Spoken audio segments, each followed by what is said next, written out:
거의 다 보내고 나머지 7일의 시간을 남겨두고 있습니다. 마지막 개인 전도 미션 그리고 공동체 기도 미션까지 끝까지 수행하셔서 열매를 거두는 여러분들이길 바랍니다. 다음 내일 월요일부터는 추수감사 특세가 있게 됩니다. 고을별로 시상이 있는데요. 3일 이상 요 두 가지가 충족이 되시면은 시상을 하도록 하겠습니다. 5예배 마친 후에 삼전도 축복 행진을 떠나려고 합니다. 지금 이제 나가셔서 줄을 서서 이제 교회를 등지고 오른쪽으로 출발하게 될 텐데요. 일단 이렇게 하겠습니다. 젊은 분들은 왼쪽 라인에 서주시고요. 그리고 우리 장년 세대는 오른쪽에. 그래서 옆에 있는 짝꿍이 또 청년 아니면 성년보다 좀 젊으신 분들 그리고 또 장년 이렇게 두 라인으로 이동을 해주시면 좋을 것 같습니다. 또 안내를 해드리도록 할 테니까요. 안내에 따라서 줄을 서주시면 되겠습니다. 가정연합예배가 오늘 오후 9시에 줌으로 각 가정에서 모이게 되고요. 다음 주 추수감사 생명축제는 추수감사절로 보내기도 합니다. 한 해의 감사를 모두 담아서 주님께 드리는 시간을 갖도록 하겠습니다. 부활절 태신자 작정된 영혼 254명입니다. 끝까지 기도를 해주시고요. 다음 주는 아무래도 주차가 조금 복잡하고 어려울 것으로 예상이 되는데요. 주차침의 안내대로 정해진 구역에 주차를 해주시면 되겠습니다. 네, 우리 하나님 말씀 보겠습니다. 마태복음 9장 35절부터 38절입니다. 마태복음 9장 35절부터 38절입니다.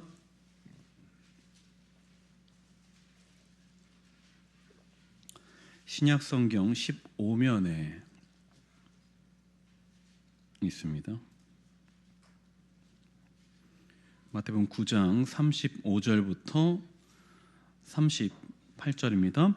예수께서 모든 도시와 마을에 두루 다니사 그들의 회당에서 가르치시며 천국 복음을 전파하시며 모든 병과 모든 약한 것을 고치시니라.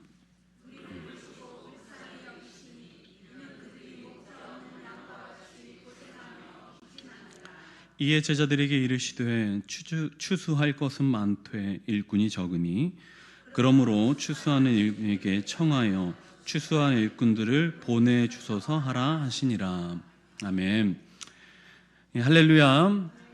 오늘 이 시간을 통해서 또 하나님의 마음을 깊이 깨닫는 또 아는 시간이 되기를 바랍니다.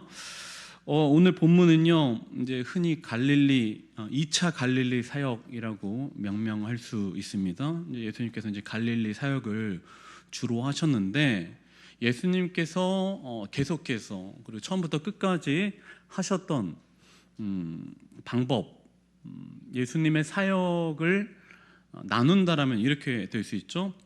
첫 번째 가르치셨습니다. 그리고 두 번째 천국 복음을 전파하셨습니다. 그리고 온갖 질병과 아픔을 고치셨습니다. 가르치시고 고치시고 복음 전파하셨죠. 이것이 바로 주님께서 하셨던 굉장히 강한 세 가지 사역이라고 주된 사역이라고 말할 수 있습니다. 가르치고 고치시고 복음 전하고 이 세 가지인 것이죠. 여러분, 제자라는 사람은 어떤 사람들을 말하는 것입니까? 우리가 예수님의 제자, 그리스도의 제자 이런 말을 이제 자주 하는데 제자는 어떤 사람들을 말하는 것일까요? 제자는 어떤 사람들입니까? 제자는 주님을 따르는 사람들입니까? 우리 요한복음 6장 66절을 한번 읽어볼 텐데요. 6장 66절입니다. 그때부터 그의 제자 중에서 많은 사람이 떠나가고 다시 그와 함께 다니지 아니하더라. 아멘. 자, 여기 보니까요, 제자들이 있었는데 제자 중에서 많은 사람들이 예수님을 떠나갑니다. 그러니까 우리는 흔히 이제 제자와 무리를 나누지 않습니까? 그리고 이제 무리는 하나님을 잘 믿지 못하는 사람들, 기적만 보고 주님을 쫓아다니는 사람들, 제자는 주님의 참된 제자 이렇게 나누는데요. 오늘 말씀을 보니까요, 제자 중에서도 주님을 떠나는 사람이 있더라는 것입니다. 놀랍지 않습니까? 주님을 믿고 따른다라고 고백했는데 주님을 떠납니다. 지금 이 사람들 지금 단순한 무리들 말하는 게 아닙니다. 제자들 중이라고 말합니다. 제자들 중에서 주님을 따르지 않는 사람들도 있다라는 것입니다. 그 중에 주님을 떠나는 사람들이 있다라는 것이죠. 제자는 흔히 세 분류로 또 나눌 수가 있습니다. 첫 번째는 주님께서 직접 부르신 12명의 사도를 제자들이라고 말합니다. 두 번째는 예수님을 따르는 일반적인 제자들을 흔히 말하고 있습니다. 세 번째는 예수님 승천 이후에 주님을 믿게 되고 그분을 나의 구주로 영접하고 그분을 나의 구원자로 인식하며 주님을 믿기로 작정한 사람들이 있는 거죠. 12명의 사도가 있고요, 그리고 일반적인 제자의 무리가 있고요, 그리고 주님이 승천하신 이후에 주님을 따르는 많은 백성들을 말하는 거죠. 우리는 세 번째에 속할 것이고요, 좀 전에 주님을 알면서도 제자 중에서 주님을 떠난 사람들은 두 번째 부류에 속하는 것이죠. 주님을 믿고 따랐지만은 끝내는 주님을 배반하고 주님과 멀어진 사람들, 두 번째 부류라는 거예요. 자, 그렇다면 진짜 제자는 누굽니까? 주님을 믿고 따르는 사람? 아니, 그러다가 도망가면 어떻게 할 건데요? 요한복음 13장 34절 35절에 제자란 이래야 된다, 이렇게 요한이 정의를 하고 있습니다. 함께 읽어볼게요. 새 계명을 너희에게 주노니 서로 사랑하라. 내가 너희를 사랑한 것 같이 너희도 서로 사랑하라. 너희가 서로 사랑하면 이로써 모든 사람이 너희가 내 제자인 줄을 알리라. 아멘. 마지막 절에 보니까 뭐라고 되어 있습니까? 너희가 서로 사랑하면 제자라는 거예요. 서로 사랑해야지 제자인 것이죠. 주님을 구원자로 믿고 따르고 섬기면서 동시에 사랑하는 것입니다. 주님을 사랑하고 이웃을 사랑하는 것이죠. 형제를 사랑하는 것이죠. 그게 바로 제자의 모습입니다. 그게 주님께서 정말 인정하시는 제자의 모습입니다. 그러면 그 사랑이라는 것에 정점이 있다라면 무엇일까요? 요한복음 15장 13절을 읽어볼 텐데요. 함께요. 사람이 친구를 위하여 자기 목숨을 버리면 이보다 더 큰 사랑이 없나니. 아멘. 사랑의 정점은 무엇인가? 자기 목숨을 다른 사람을 위해서 버리는 것이죠. 이게 사랑의 최고 정점이고요, 제자는 사랑하는 사람들이죠. 하나님을 믿고 따르되 그분을 사랑하고 이웃을 사랑하는 사람들이 제자인 것이고, 그 사랑의 정점은 누군가를 위해서 나의 목숨을 버리는. 그래서 이와 동일하게 예수님은 우리를 사랑하시고 자기 목숨을 버리셨죠. 오히려 주님이 제자의 원형이 되십니다. 또 한번 질문을 해보겠습니다. 여러분, 예수님은 우리를 왜 구원하십니까? 주님이 우리를 왜 구원하십니까? 사랑해서요? 왜 구원하실까요? 우리 주님이 우리를 사랑하십니다. 근데 왜 구원하실까요? 36절을 한번 읽어보겠습니다. 오늘 본문 36절인데요. 한번 읽어보겠습니다.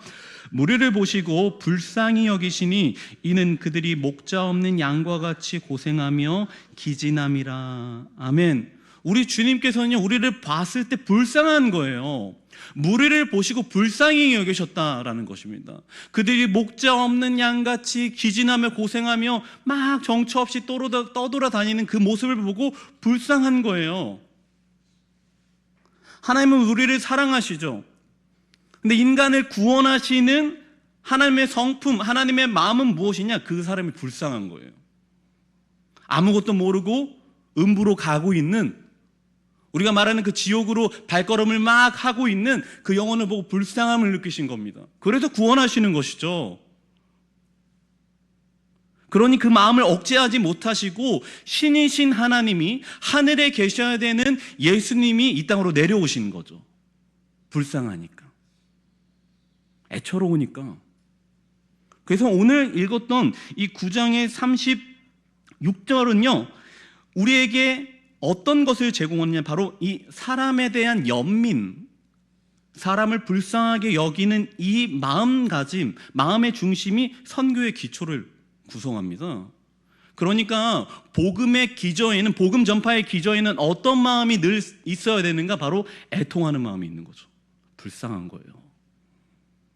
하나님을 알지 못하고 주인과 살지 못하고, 아니 부모 없이 살아가는 그 영혼이 너무나도 불쌍한 거죠. 복음 전파의 기전에 애통함이 늘 있어야 합니다. 두 맹인이 있었습니다. 이 맹인에게 한 가지 소식이 들려지는데요. 그 소식이 뭐냐? 예수님이라는 분이 한 아이를 죽음에서 살리시고 한 여인을 혈류병에서 고치셨다라는 이야기를 듣고 두 맹인이 앞도 보이지 않는데 길을 더듬더듬해서 주님이 계시는 곳으로 찾아갑니다. 소문을 들었겠죠? 주변에서 물어봤겠죠? 근데 길을 알지 못해요. 근데 그분을 찾아가는 거예요. 그런데 저 멀리서 주님 오시는 소리를 듣게 되죠. 그리고 그 두 맹인은 예수님을 향하여서 외마디 말로 어떤 외침을 외치게 되는데, 그 외침 한마디가 예수님의 발걸음을 멈춥니다. 우리 마태복음 9장 27절을 한번 읽어보겠습니다. 예수께서 거기에서 떠나가실새 두 맹인이 따라오며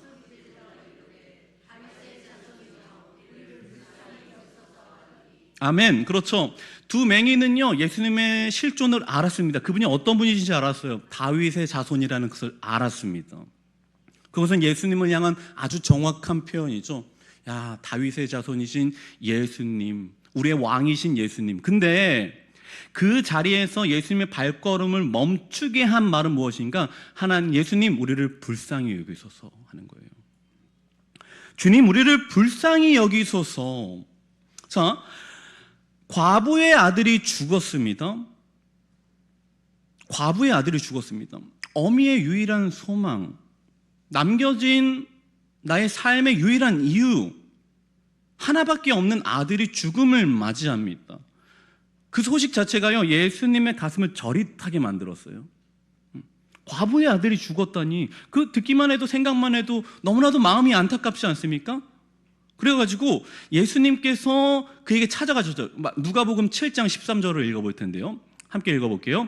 주께서 과부를 보시고 불쌍히 여기사 울지 말라 하시고, 그 마음이 너무 불쌍한 거예요. 애처로운 거예요. 마음이 아프잖아요. 혼자 살아가는 여인에게 유일한 소망 뭡니까? 아들 한 명이죠. 근데 그 아이들이 죽게 된 것입니다. 그래가지고 결국에는 주님께서는 그 아들을 죽음에서 살려내시죠. 근데 그때의 사람들의 반응이 굉장히 독특합니다. 이 모습을 본 거예요. 과부의 아들이 죽었고 예수님께서 그를 불쌍히 여기시고 그 아들을 다시 살려내셨거든요. 그때 주변의 사람들이 이 광경을 보게 되는데, 우리 7장 16절을 읽어보겠습니다. 함께요. 모든 사람이 두려워하며 하나님께 영광을 돌려 이르되 큰 선지자가 우리 가운데 일어나셨다 하고 또 하나님께서 자기 백성을 돌보셨다 하더라. 아멘. 사람들의 반응이 뭐냐면은, 야, 하나님이 높다, 하나님께 영광 돌리자. 그 이후에 뭐라고 그러냐면은, 야, 하나님께서 자기 백성을 돌보시네, 이렇게 생각하는 거예요. 자기 백성을 불쌍하게 여기시네. 자신의 백성인 어떤 한 여인이 하나밖에 없는 아들을 잃어버린 거예요. 그걸 보고 불쌍히 여기셔갖고 그 영혼을 살려내시죠. 그걸 봤었던 사람들이 이렇게 말하는 거예요. 야, 자기 백성을 불쌍히 여겨가지고 그 아들을 구원해내시네, 다시 살려내시네. 이 사건을 보고 불쌍하게 여기고 돌보고 해결해 주니까 사람들이 우리의 주인 되시는 하나님의 성품을 그제서야 알게 된 것이죠. 여러분, 복음 전파자의 마음가짐은 어떤 한 영혼을 불쌍히 여기는 거예요. 애통해하는 것입니다. 그 한 영혼을 생각할 때마다 애절함을 느끼는 거예요. 그게 복음 전파자의 마음이어야 됩니다. 견디기 어려운 통증을 느끼는 것입니다. 마음 아파해야 됩니다. 우리 주님을 믿는 성도들은 언제나 전도를 해야 합니다. 하지만 우리는 종종 영혼에 대해서 냉랭한 마음을 갖게 되죠.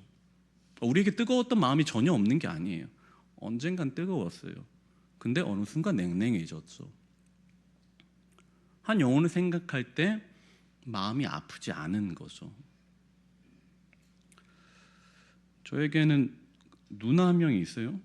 친누나인데 그녀도 초등학교, 중학교 때까지 열심히 신앙생활을 했습니다. 그러다가 언젠가 피곤해서 바빠서 시험 공부해야 된다, 아니면 친구를 만나야 된다, 여러 가지 이 핑계 저 핑계로 십자가가 멀어졌습니다. 그리고 그 이후로 지금까지 단 한 번도 예배에 나간 적이 없어요. 복음 전했죠, 권면했죠, 요청했죠, 선물도 줬습니다, 협박도 했습니다, 부탁도 했어요, 눈물도 흘려봤죠. 근데 귀에 들어가지 않는 거예요. 그리고 얼마나, 사실 한 인간으로 봤을 때 그 심령이 얼마나 완악한지 하나님께서 전혀 안 계신 것으로 생각하고 살아요. 굉장히 성격이 사납고 억세요. 그렇게 시간이 오래 지났죠. 어느 순간 주님께서만 해결하실 수 있다라는 그 마음, 근데 그 마음은요, 그냥 이 시간을 피하고 싶은 저의 마음이죠. 적극적으로 복음을 전하고 구원하겠다는 그런 마음이 아니라 그냥 언젠가 하시겠지 하면서 밀어놓는 거죠. 언젠가 부르시겠지 그러면서 흘려보내게 되더라고요. 얼마나 완약하냐면요, 제가 이제 스스로 생각하기에 만약에 하나님이 이 세상의 모든 사람들을 구원하신다라면은 그 사람은 아마 맨 마지막이 될 것이다. 좀 그렇게 생각을 합니다. 어느 날 저희 어머니가 홀로 교회에 가서 기도를 하고 있으셨어요. 이런 거죠. 내가 어떤 사람을 아노니 그가 몸 안에 있었는지 밖에 있었는지 알 수 없었죠. 그러니까 어떤 꿈이라고 말할게요. 기도를 하다가 어떤 꿈을 꾸셨습니다. 기도하는 중에 어떤 것을 보게 하셨는데 저희 어머니와 누나가 아주 재미있게 사람들이 북적거리는 놀이동산 같은 그런 좋은 유원지 같은 데서 아주 즐거운 하루를 보냈대요. 둘이서만. 지금 꿈입니다. 그때 저희 누나가 한 5살, 6살 정도, 학교에는 들어가기 전, 말을 하고 걸을 수 있을 만한 정도의 나이로 보였다고 해요. 저희 어머니 전언에 따르면. 그래서 하루 종일 즐겁게 재밌게 막 놀면서 이제 마지막에 이제 집에 가기 전에 서로 대화를 하는 거죠. 오늘 너무 재밌었지, 행복했지. 그래서 막 웃음을 피면서 서로를 대화를 막 하고 있었는데 느닷없이 어디서 괴한이 나타나서 엄마가 옆에 있는데 그 딸을 순식간에 채간 거예요. 뭐 잠깐 여기 있어라, 엄마 어디 갔다 올게, 잠깐 여기 있어라고 한 것도 아니고 옆에 있었어요. 옆에 손을 잡고 있었는데 순식간에 누가 나타나서 딸을 잡아가더라는 거예요. 얼마나 놀래요? 아니 놀랄 새가 어디 있어요. 우리 딸을 잡아가니까. 그래서 그 잡아가는 것을 보고 막 쫓아가면서 이름을 부르면서 막 쫓아간 거예요. 우리 딸 내놓으라고 내놓으라고 막 쫓아가는데 그 건장한 사람 둘이서 그 어린아이를 막 들고 도망가니까 점점 거리가 막 멀어지더라는 거예요. 그러다가 기다리고 있었던 차에다가 얼른 태워가지고 팍 출발해버린 거죠. 끌고 간 거예요. 그래서 저희 어머니가 우리 딸 내놓으라고 하면서 막 소리를 지르면서 따라가다가 눈에서 점점 멀어지는 것을 보고 그 자리에서 털썩 주저앉았어요.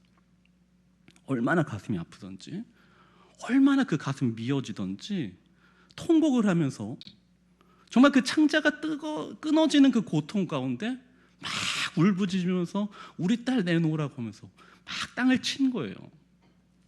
그러다가 가슴이 너무 아파서 눈을 뜨게 됐죠. 그제서야 이게 지금 나에게 실제로 일어났던 일이 아니라는 것을 알게 되었습니다. 근데 희한하게 그렇게 시간이 지나고 났는데도 이 가슴이 계속 아픈 거예요. 미어지더라는 겁니다. 꿈이었는데 실제로 일어난 일이 아니었는데 막 이 저린 마음이 오랫동안 가시지 않더라고요. 그러면서 이런 생각을 하게 됐죠. 왜 하나님이 그런 장면을 보게 하셨을까? 왜 내가 있는데 가장 사랑스러운 나의 아이를 하나님이 잃게 하시는 모습을 보게 하셨을까? 지금 다 큰 성인으로서 보면 미운 구석이 있죠. 마음에 안 드는 구석이 있죠. 그래서 하나님, 저는 저 영혼 못 고칩니다. 주님 포기합니다. 주님 알아서 하십시오라고 그렇게 말했을 때에 주님께서는 가장 예쁜 그 시기, 가장 사랑스러워 보일 때, 나에게 가장 귀한 보물처럼 여겨지던 5살, 6살 정도의 그 영혼을 탈취해가는. 그래서 주님 말씀하시고, 야, 너 그 영혼 버리지 마라. 너 그 영혼 포기하지 마라. 우리 주변에는요, 전혀 주님을 구원자로 안 받아들일 것 같은 사람들이 있습니다. 우리 주변에 주님을 절대로 믿지 않을 것 같아 보이는 사람이 있습니다. 그 사람은요, 내 마음까지 냉랭하게 만듭니다. 난 복음에 열정이 있고 전하고 싶은데 너무 말을 안 듣고 응하지 않아갖고 내 마음을 냉랭하게 만드는 그 사람, 그리고 그 자녀, 여러분 그 배우자 있습니다. 하지만 우리 하나님은 그를 버리지 않으셨습니다. 잃은 양을 찾는 주인은요, 어느 곳에서라도 어느 곳이든 가는 것입니다. 그곳이 물이든 불이든 절벽이든 가시덤불이든 상관없이 우리 주인은 오늘도 잃은 자를 찾고 계시죠. 근데 왜 우리가 스스로 그 영혼을 포기하고 저는 알지 못합니다, 주님 마음대로 하십시오, 저는 그 구원에 관여하지 않겠습니다라고 말할 수 있겠습니까? 우리 목자 되신 주님은요, 오늘도 잃어버린 영혼을 찾기 위하여서 어디든지 가는 거예요. 불 속에라도 들어가서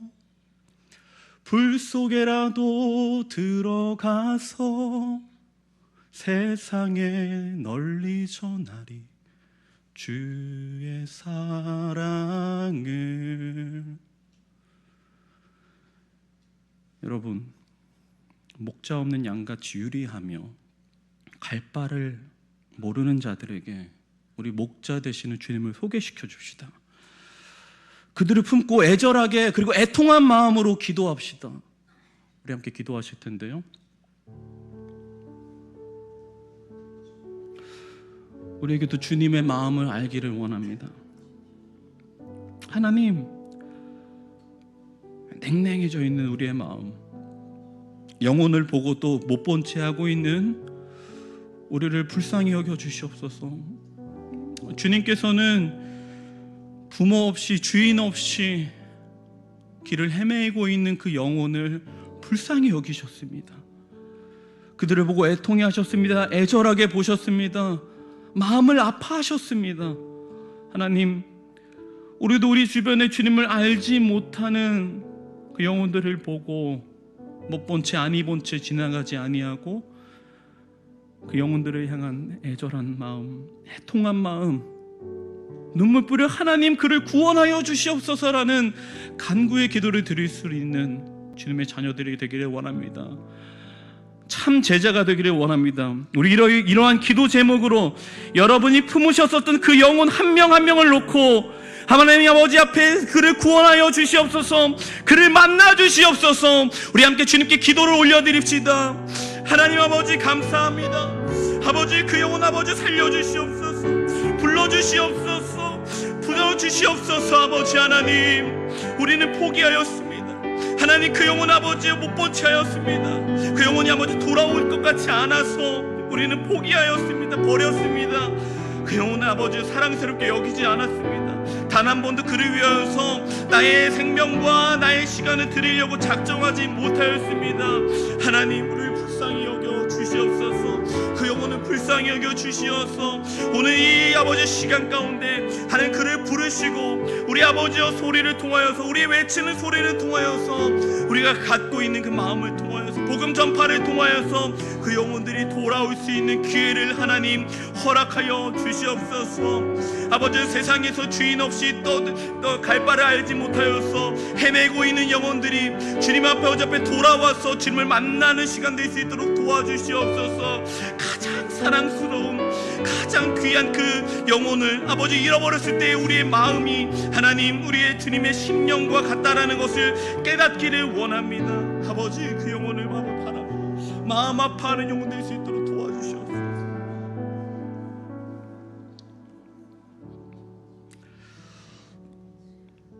주님, 오늘도 주님의 마음을 알기 원합니다. 주인 없는 자에게, 부모 없는 자에게 부모가 되기를 원하시고, 주인 없는 자에게는 주인이 되어 주셔서 어두운 세상 가운데 헤매며 유리하며 갈 바를 알지 못하고 어리둥절 서 있는 그 영혼에게 주님 찾아가서 구원의 감격과 사랑을 전하여 주시옵소서. 주님께서는 우리에게 이미 말씀을 주셨습니다. 주님을 믿는 성도들에게 남겨진 것은 주님의 사랑, 주님의 부모 되심, 주님께서 나를 오늘도 구원해 주신 놀라운 이 감격의 사건을 전하는 것임을 다시 한번 알게 됩니다. 하나님, 우리에게 그 영혼들을 바라볼 때에 애통한 마음을 주시고 그들을 생각할 때마다 우리 가슴이 저리게 하시고, 그들이 주님의 품이 아니라 저 악한 어두운 곳으로, 지옥의 불길로 향하고 있다라는 그 사실을 바라보고 주님 아버지 앞에 나와서 눈물 뿌려 기도할 수 있는 주님의 자녀가 되기를 원합니다. 하나님, 우리의 마음을 다스려 주시고 주님의 마음을 담게 하여 주시어서 우리 주변에 아직도 주님을 모르고 있는 자들에게 애통의 마음을 품고 복음을 전할 수 있는 주님의 참된 제자들, 주님의 참된 자녀들 될 수 있도록 우리를 인도하여 주시옵소서. 살아계신 예수님의 이름으로 기도합니다. 아멘. 하늘에 계신 우리 아버지여, 이름이 거룩히 여김을 받으시오며 나라의 임하옵시며 뜻이 하늘에서 이루어진 것 같이 땅에서도 이루어지이다. 오늘날 우리에게 일용할 양식을 주옵시고 우리가 우리에게 죄진 자를 사하여 준 것 같이 우리 죄를 사하여 주옵시고 우리를 시험에 들게 하지 마옵시고 다만 악에서 구하옵소서. 대개 나라와 권세와 영광이 아버지께 영원히 있사옵나이다. 아멘.